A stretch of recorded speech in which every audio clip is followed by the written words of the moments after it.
पूर्णिया जिला का Champanagar state, Champanagar duty, महाराजा कृत्यानंद सिंह जो राजा थे यहाँ के, ये उनकी हवेली है। और हमारे साथ बात करने के लिए विनोदानंद सिंह जी हैं, जो उनके पौत्र हैं, पोता है, और अभी वर्तमान में देवरी स्टेट के राजा है। निश्चित तौर पे अभी जो विधानसभा चुनाव होना है, उन सब मुद्दों पे चर्चा करेंगे, लेकिन सबसे पहले जानेंगे कि जिस परिवार से आते हैं, निश्चित तौर पे ये परिवार बहुत पुराना, अंग्रेज के समय के पहले से ही राजाओं का परिवार रहा है। बावजूद उसके आज भी जो दबे कुचले लोग हैं, वो यहाँ शरण लेते हैं, उनकी जीविका यहाँ से चलती है और किसी भी सुख दुख में ये परिवार खड़ा होता है। लेकिन बावजूद उसके ये राजनीति में नहीं आते हैं, किंग मेकर की भूमिका में रहते हैं।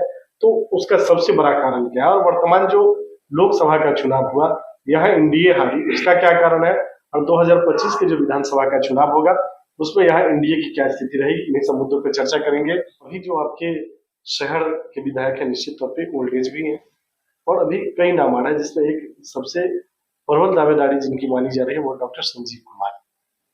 क्या लगता है आपको, विजय खेमका जी और डॉक्टर संजीव कुमार में बेहतर कौन हो सकता है? देखिए, संजीव कुमार जी आज के दिन में भी सह संयोजक हैं चिकित्सक प्रकोष्ठ के। वो एक प्रांत वाइज का ऑर्गेनाइजेशन है और पार्टी उनको इस योग्य समझी है।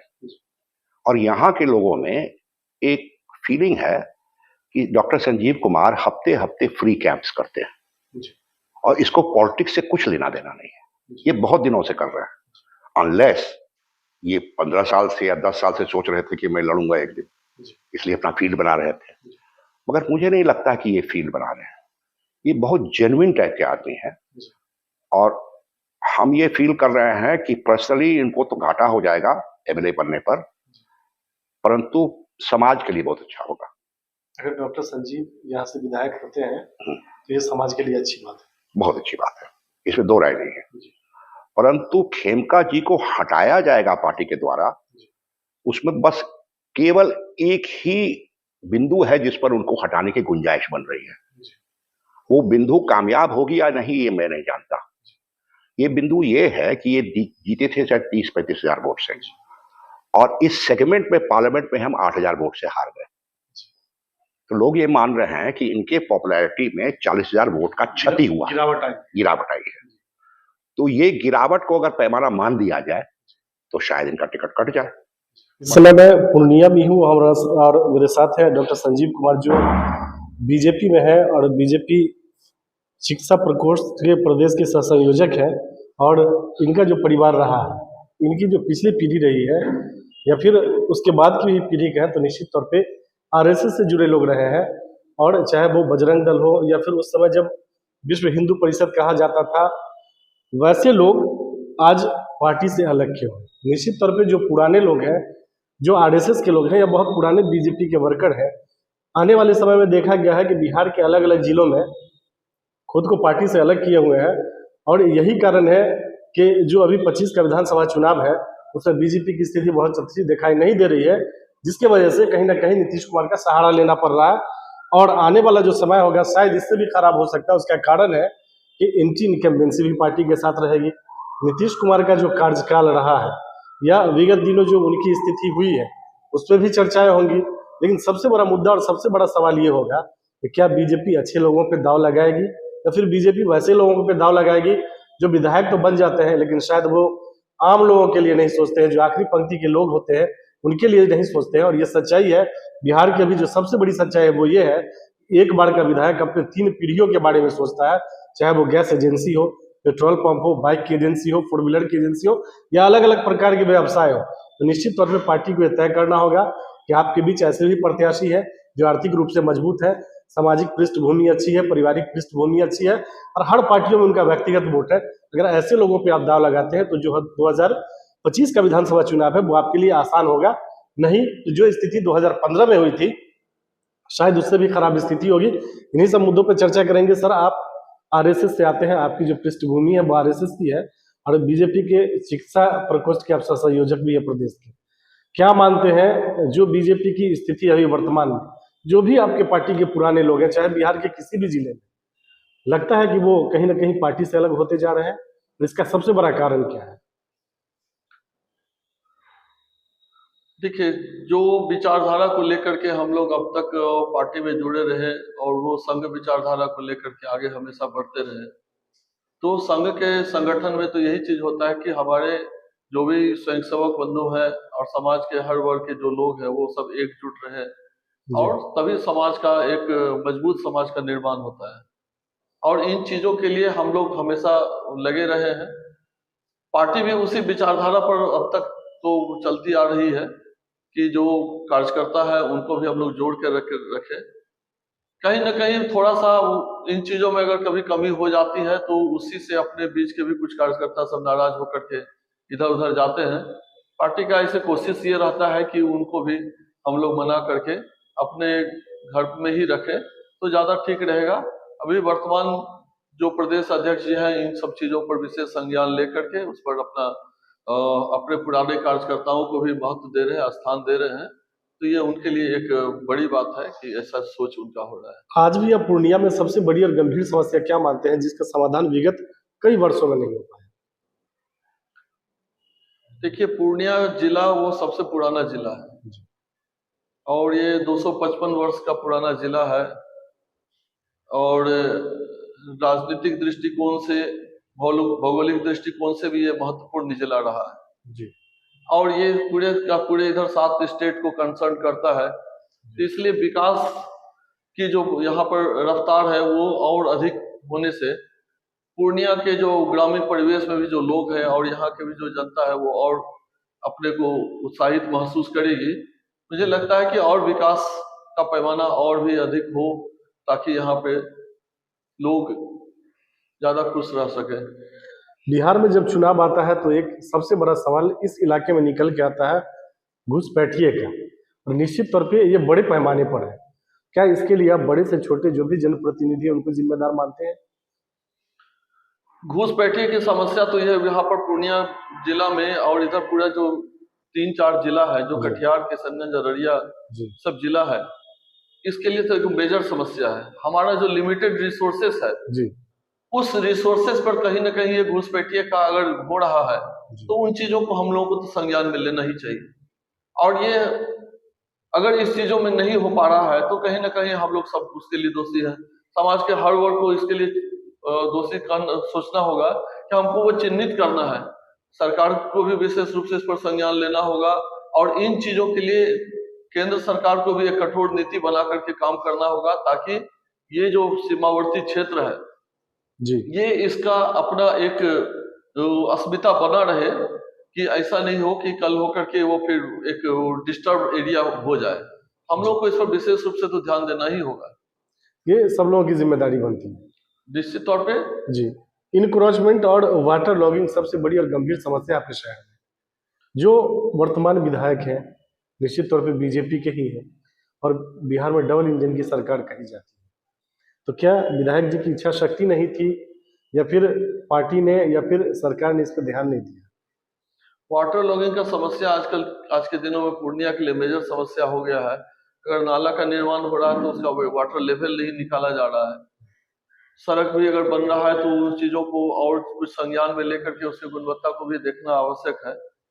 तो वाटर लॉगिंग का तो अभी के समय में एक मेजर समस्या हो गया। पिछले इधर 4-5 वर्षों से देख रहे हैं कि जब से सड़क पक्की होते जा रही है तो पानी को सूखने का भी स्थान नहीं मिल पा रहा है, जिसके कारण और नाली का पूरा प्रॉपर मेंटेनेंस नहीं हो पा रहा है। तो ये लेवल जब नहीं मेंटेन रहेगा तो उस पानी का ड्रेन कहाँ होगा? जी तो सब लोग, कुछ लोग बोलते हैं, कुछ लोग इसको दबी जुबान से अपने मन में केवल महसूस करके रह जाते हैं कि नहीं सब कुछ तो ठीक ही ठाक है, और समस्या तो है। ये अभी बरसात का समय अभी आ रहा है, अभी अब 2-3 महीने के बाद देख लेंगे कि जगह जगह ये समस्या तो हो रही है। क्या एक विधायक के लिए असंभव है क्या, या इच्छा शक्ति की कमी क्या है?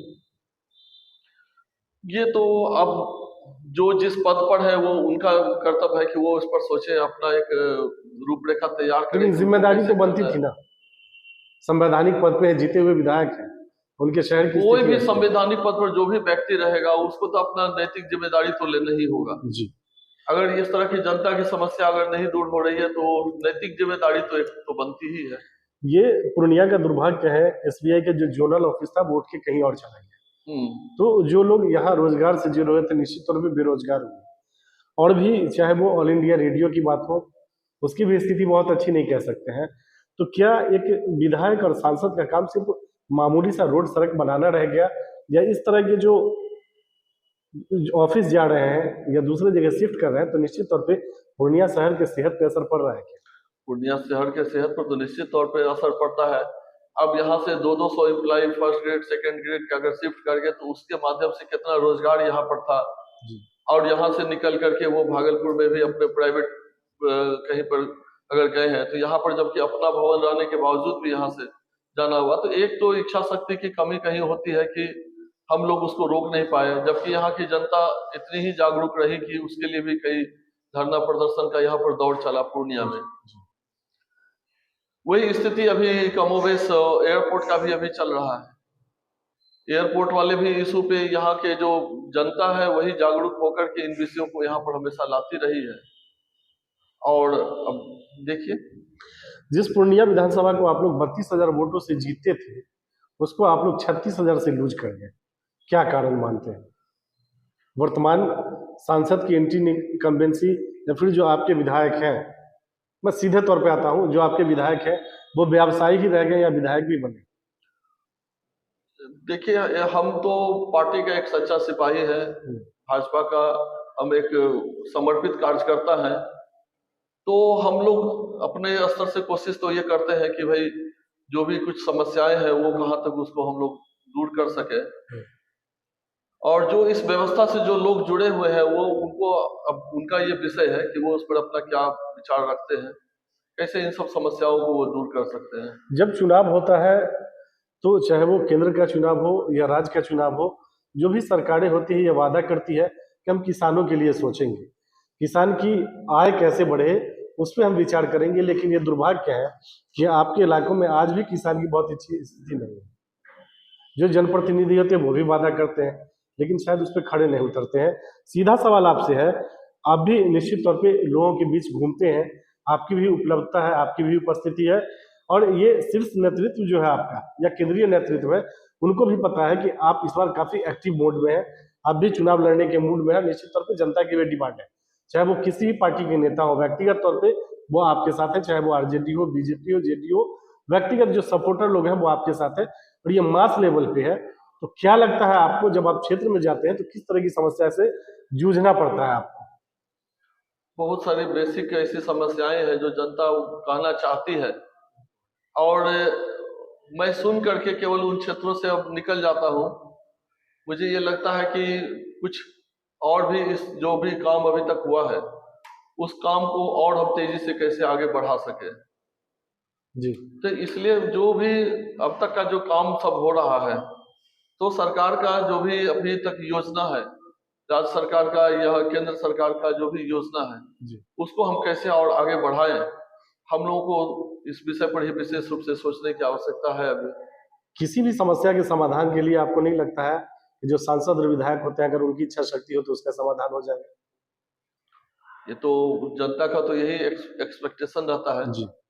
कि भाई जो जनप्रतिनिधि को जो चुन करके भेजते हैं, जनप्रतिनिधि का तो यही दायित्व बनता है कि भाई जनता के बीच में आप जाएं, उनकी समस्याओं को सुने और सरकार के साथ एक कोऑर्डिनेशन बना करके जहां तक हो सकता है उसको आप सॉल्व करें। वो सब चीजें तो बातचीत से भी हल हो जाती है, उनकी समस्याओं को रूबरू होना उससे कहीं ज्यादा जरूरी है। अगर पार्टी डॉक्टर संजीव कुमार पे दाव लगाती है तो आप पार्टी को क्या आश्वासन देंगे? हम निश्चित तौर पर पूर्णिया का सीट जीत करके उनकी झोली में देंगे, इसमें कहीं भी संदेह नहीं है। इसलिए कि मैं व्यक्तिगत तौर पे भी मैं ये आश्वस्त खुद हूं और आश्वस्त करना भी चाहता हूं पार्टी को कि अब तक जो सेवा भाव से पूर्णिया से जो जुड़े रहे लंबे वर्षों से, तो वो सेवा भाव आज जनता वो चाहती है कि हम कहीं ना कहीं इन चीजों के प्रति एक अपना कृतज्ञता व्यक्त करें, और जनता हमें आशीर्वाद दे रही है, जनता भगवान है, जनता आशीर्वाद दे रही है। वो चाहती है कि अच्छे व्यक्ति आए और हमारे समाज को एक दिशा दें। हमारा इन चीजों पे एक लग रहा है मुझे ये कि अधिक से अधिक वोटों से भी हम जिता करके पूर्णिया का सीट देंगे। हम लोगों की सहयोग और शुभकामनाएं आपके साथ है। पार्टी आपको सिंबल देती है और जनता मौका देके आपको अगर विधायक बनाती है पूर्णिया की, तो चुनाव जीतने के बाद आपकी पहली प्राथमिकता क्या होगी? शिक्षा और स्वास्थ्य, जी जो सरकार की योजना है उसको लागू करना, उसको जमीन पर उतारना, और व्यक्तिगत तौर पर शिक्षा और स्वास्थ्य को मैं प्रमुखता से देखूंगा, क्योंकि मैं एक चिकित्सक भी हूँ। उस नाते मैं अपने बदौलत जितना भी कुछ कर सकता हूँ, जी अपने कैंप के माध्यम से, अपने निःशुल्क कैंप के माध्यम से जो सप्ताह में फोर्टनाइटली जो करते हैं, इसके बावजूद भी मुझे लगता है कि और बड़े प्लेटफॉर्म पर हमें करने की आवश्यकता है। तो उन चीजों को मैं करूंगा, एक योजनाबद्ध ढंग से करूंगा। जी जो स्वास्थ्य के क्षेत्र में है उन चीजों को मैं कोशिश करूंगा उसका भरपाई करने का। जो विद्यालय में जो शिक्षा का स्तर है उसको भी मैं चाहूंगा कि और ये डेवलप हो। जी हमारे शिक्षक में कहीं गुणवत्ता की कमी नहीं है, उन चीजों को भी मैं देखूंगा। और विश्वविद्यालय के स्तर पर भी, चूंकि मैं सीनेट का भी मेंबर हूँ पूर्णिया विश्वविद्यालय में, तो उस स्तर पर भी मैं प्रयास करूंगा कि सब लोगों के बीच में कोऑर्डिनेशन हो और पढ़ाई का एक माहौल बने। जबकि पूर्णिया को एक मेडिकल हब और एजुकेशन हब के भी लोग नाम से लोग जानते हैं, तो इसको और उत्तरोत्तर इसका कैसे विकास हो, इस पर हम लोग ध्यान देंगे। चलिए, डॉक्टर संजीव कुमार जी हमसे बात करने के लिए बहुत बहुत धन्यवाद। आप लोग किस विधानसभा क्षेत्र से आते हैं? पूर्णिया विधानसभा क्षेत्र से। क्या विधायक जी दर्शन देते हैं? अभी वर्तमान में विधायक है, क्या नाम है उनका? देखिए, विजय केरका जी नाम तो है उनका, लेकिन वो दिखाई नहीं देते। सिर्फ इलेक्शन के टाइम में वो दिखते हैं जी, और इसके बाद वो कहाँ रहते हैं, क्या करते हैं, वो दिखते नहीं हैं। क्या लोगों का विकास हो रहा है या उनका विकास हो रहा है? यहाँ लोगों का विकास तो कुछ भी नहीं है। जी, उनका क्या है, विधायक जी का विकास हो रहा है? अब ये वही जाने, ये तो मुझे हाँ? नहीं पता, मैं नहीं देखा हूँ। उनको देखूंगा तब तो बता पाऊंगा, मैंने उन्हें देखा ही नहीं। 5 साल पूरा होने वाला है, एक बार भी दर्शन दिए हैं? दर्शन मिल जाता है ऐसे पार्टी सभा में, ऐसे जनरली पब्लिकों के बीच मैंने उन्हें नहीं देखा। उनके सुख दुख में नहीं साथ रहते हैं? वो तो मैंने नहीं देखा। क्या उनका मतलब ऐसा कोई योजना वगैरह जो कि लोगों के बीच में आया हो? मुझे तो नहीं समझ में आया। नहीं, मतलब 5 सालों में ऐसा योजना देखने को नहीं मिला आप लोगों का? मुझे ऐसा कुछ समझ में नहीं आया। अभी विधानसभा चुनाव है 2025 में, कैसे व्यक्ति को आना चाहिए चुन के?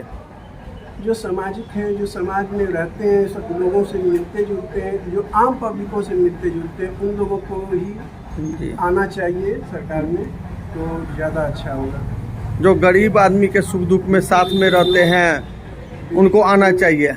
उनमें से एक नाम भी है, एक संजीव जी हैं, पेशे से डॉक्टर हैं। पेशे से डॉक्टर, बहुत अच्छे आदमी हैं। जी जी, जनरली वो लोगों के बीच रहते हैं। उनका चूँकि क्लिनिक भी है, तो वो लोगों से मिलते जुलते, गरीब अमीर सब लोगों से उनका एक अच्छा टर्म रहा है, अच्छा बैकअप रहा है, जो हर आदमी से वो मिलते हैं, हर आदमियों के बीच उठते बैठते हैं। उनमें वो अगर उठते हैं तो बहुत अच्छा लगता है। वो वैसे आदमियों को ऊपर आना चाहिए, नेता बनना चाहिए। ऐसे व्यक्ति को आना चाहिए। तो क्या मतलब जो है, अगर पार्टी अगर मौका देती है तो आप लोग उनको वोट करेंगे? बिल्कुल बिल्कुल।